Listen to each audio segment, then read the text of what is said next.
प्रत्येक धर्म का, जाति का, मत का और हमारे देश की विविधताओं को केवल आप धर्म और जाति से न जोड़े। अगर भौगोलिक व्यवस्थाओं को देखें, जम्मू कश्मीर में जाएंगे तो आप उनकी बोली नहीं समझ पाएंगे, उनके पहनावों को नहीं समझ पाएंगे। दूसरा, अगर कन्याकुमारी चले जाएंगे तो कहीं ना कहीं वो व्यवस्था आप वहां पर पाएंगे। बहुत बड़ी चुनौती देश के सामने थी।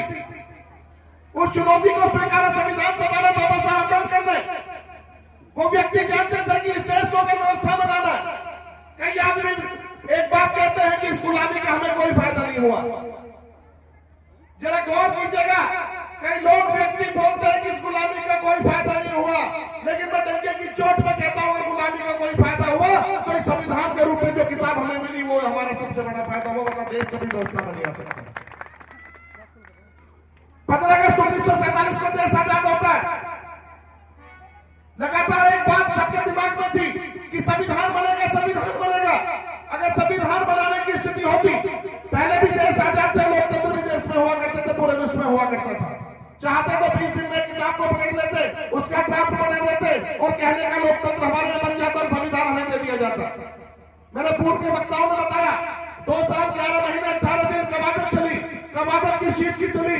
कवायद इस चीज की चली कि इतनी विविधता वाले देश में, इतने मत वाले देश में, इतने धार्मिक व्यवस्था वाले देश में या ज्यादा लोगों को मानने वाले देश में, जहां जाति के आधार पर, धर्म के आधार पर फैसले लिए जाते हो, जहां रीजन के आधार पर फैसले लिए जाते हो, कैसे देश चलेगा? बाबा साहब अम्बेडकर ने यह व्यवस्था का उनको आभास था। 2 साल 11 महीने 18 दिन की कवायद चली और पूरे विश्व के उन्होंने संविधानों का कहीं ना कहीं अध्ययन भी किया, उनका विवरण भी निकाला। लेकिन वो जितने भी उस समय के संविधान विश्व में मौजूद थे, वो ऐसा संविधान नहीं था कि जैसी व्यवस्था भारत में हमें देनी थी। कहीं ना कहीं एक ही मत के लोग हुआ करते थे, एक ही व्यवस्था के लोग हुआ करते थे।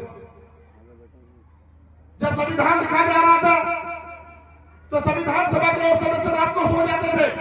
रात को सोने हुए बाबा साहब अम्बेडकर उसको जागते थे और उसकी ड्राफ्ट दोबारा तैयार करना शुरू कर देते थे। तो लोग बोलते थे, बाबा जी, बाबा साहब एक बात बताइए, आप दिन में जब काम करने का समय, जब भी काम करते हैं, जब आपके सोने का समय रहता तब भी काम करते हैं, ऐसा क्यों करते हैं? कहते जिस समाज के तो आप नुमाइंदगी करते हैं, वो समाज आपका जागा हुआ समाज है। मैं जिस समाज की नुमाइंदगी करता हूं, मेरा सोता हुआ समाज है, इसलिए मुझे दिन में भी जागना पड़ेगा, मुझे रात को भी जागना पड़ेगा। साथियों, बाबा साहब अम्बेडकर की एक एक चीज आपको एक बात अपनी समझ में डालनी पड़ेगी। एक एक बात उन्होंने बोली कि शिक्षा वो शेरनी का दूध है